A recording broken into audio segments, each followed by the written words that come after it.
Quarantine with the Falcons, thanks to Medical Mutual. We're talking softball now with Coach Sarah Willis, and her team, like all the spring teams, had their season rudely interrupted. And, sometimes you really hate being interrupted. It seemed like you guys were having a good season, Coach. A couple of perfect road trips. I think one was to Tennessee, one to Florida, and your team was playing very well. Just sort of give us your thoughts on the season to the point where it was interrupted.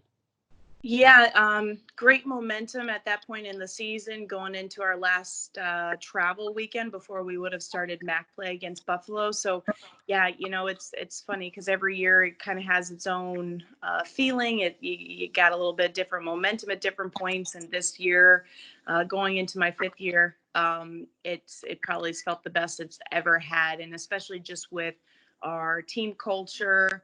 The group of captains we had some just standout performers. So it just was really, really unfortunate because we just knew going into Illinois road trip, and that was our spring break period, that it was just going to be another good weekend building into some good momentum for the MAC. So real unfortunate. Timing. Of course, you hate to say that considering what the world is undergoing right now. Softball is, in our world, is such a small piece of what's going on. But no better way to say it than it's just super unfortunate, especially for our girls that were having such a great year. Well, let's pick it up there. You talked about this being your fifth season, and this season was feeling really good. I mean, building the program wise, I think that's probably also maybe a little your frustration because you came in trying to build this program into a MAC contender, and it feels like maybe you're about to get there. So is that how you feel? Absolutely. We've always had talent in the program. Even when I came in, there was a lot of great pieces, good performers, good athletes overall. If you're going to compare straight up within the MAC, but it was always part of making the transition, making the changes that were necessary to really start sustaining that winning culture, and not even that, but just creating the right mentality moving forward. So, I give it to the group of young women that we have here, the athletes, because they really started to take accountability for themselves. They started to really own the process and what it takes to build a program. They were doing just an outstanding job of, sharing the message that the coaching staff had. They really, you talk about the buy-in is so important as a coach, and for your players to buy into not just what your message is, but how you're going to go about your business on a day-to-day thing, right down to the little things. And they were just buying in this year. So unfortunate again, but it's exciting because through all the Zoom conversations our team's having now, it's quiet for the next 2 weeks, but before the end of the month of May hits, we'll pick back up, and they're starting to work on things that they can control over the summer, so we pick back up where we left off whenever the fall does go. Yeah, we'll talk about what your athletes are doing to try and stay in tune, but first let's talk about the roster management now, because spring season athletes have the option, if they were seniors, to gain another year of eligibility. Now, some players may want to move on to post-college careers, whether it's on the field or off, graduate school, what have you. So there's a lot of different scenarios. Talk about your seniors. Will they become an extra year senior? We're currently in a constant fluid conversation with all of our seniors. That's going to be base by base situation in terms of, does it make sense for them to come back? Do they want to come back? I think a lot of them do want to come back. But again, they're getting mixed feelings because, a lot of them have graduated on time. Some are thinking about graduate school. If I do it at graduate school at BGSU, they certainly have the degree, but can I financially swing it? The financial piece, I think, for a lot of our student athletes is the big important piece right now, because obviously, we're all going through, I think, a financial time. Our university, Rodney Rogers is doing an excellent job, and the Board of Constituents on trying to figure out, what does it look like for the entire university moving forward, let alone what kind of impact does that mean for the athletic department? And at the end of the day, all of us are really just trying to buckle down and work as one team so that everything can sustain as it was, but you just got to be a little bit more creative, right? So we're all just trying to be a team player here. Fluid conversations with the seniors about that, trying to figure out, what that financial piece might look for them, and at the end of the day, they definitely have to kind of make the decision for them, but we support them whichever way they do go. Even if that means they have to pursue their year of eligibility somewhere else, we support them. These are unprecedented times, and it just requires a lot of understanding right now.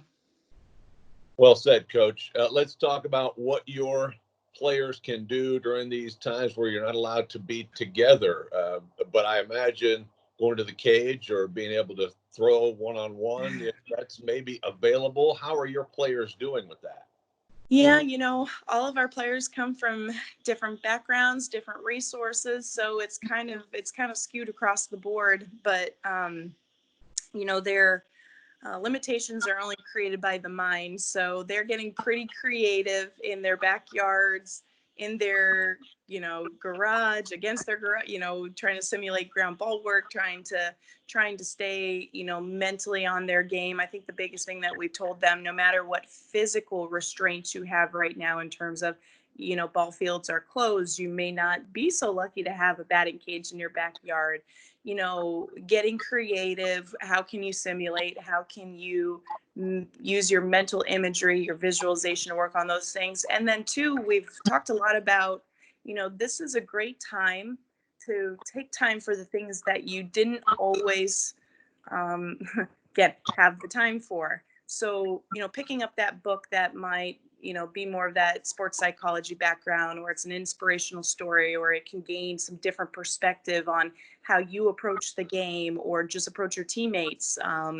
You know, uh, Having time for meditation or yoga, just putting time and investing time back into themselves, I think right now is so important, which is the biggest thing we've discussed as a team at the end of the day, because the physical skills, sure, you either use time two different ways. You either waste it or you use it, but you can't get it back. So they're all trying to find ways to really use their time wisely in whatever capacity that is, depending on the resources and restrictions that their state is in.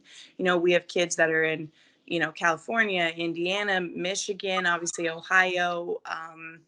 So we're scattered across the board, and that means everybody's at a little different place in terms of also what their state's allowing them to do right now. So, but they're really focusing on the controllables, what they can do. And again, it's kind of as we've said, it's a blessing, because it's forcing you to take the time to do things that you said you always wanted to do, or like read that book, or spend some time on your meditation or your yoga or other things that just can only enhance your game, and certainly just who you are as a person as well. So they're embracing that pretty well, I would say.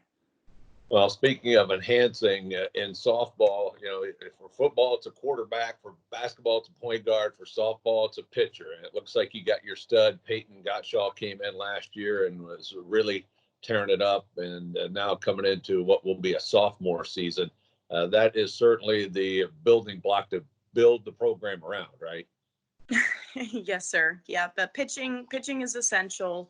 Yeah, Peyton Gottschall, our freshman pitcher coming in this year, we rode her a lot early on. Knew that she could handle the number of games, the innings, and certainly, had just a great mentality out there in terms of, give me the ball, I'll work through any situation. That's the type of pitcher you want. So yeah, we absolutely have an outstanding young freshman pitcher in Peyton Gottschall. But I would say that's a little bit of the unfortunate thing, though, with the timing of it all, because the way the rotation works from, baseball and softball obviously are a little different, but we were really looking forward to, not that she was necessarily needing the rest, but getting our other pitchers some more time on the road before the MAC season was starting, because we certainly have a good pitching staff.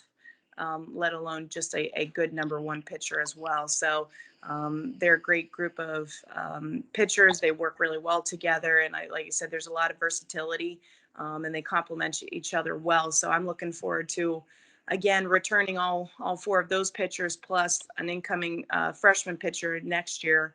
That is absolutely another vital component to that circuit right there. Well, Coach, obviously we're excited for the building of your program, and hopefully you can have your team back on the field on campus really soon. We appreciate you taking time with us, and we look forward to seeing your team again next season.